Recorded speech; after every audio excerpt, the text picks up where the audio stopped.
Ayan, gawin natin yung another cake vlog natin mga biko. Ito yung ating cake, ang ating trolls.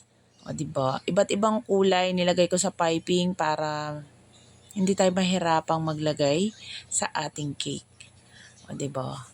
Tapos nilagay ko na dyan, pakinisin lang natin siya. Ginamitan ko siya dyan yung parang palay na effect. So, ayan siya. Pakinisin lang natin. Tapos, scrape lang natin yan sa top. Ayan na. O, diba? Ang bilis lang niya mga B.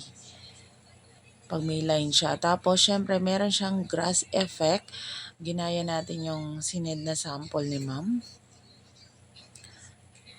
So, ayan. Hindi ko na nilahat na pa-ikot yung grass.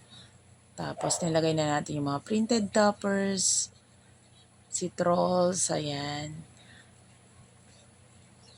Ayan ang flower sa gilid na pinalagay din nila. So, ayan na siya. Ang ating finished look. Nilagay ko ng kanyang pangalan. 1 years old. Trolls team. Happy birthday sa kanya, si Kalizea. So, ayan na ang ating finished look ng ating cake na trolls.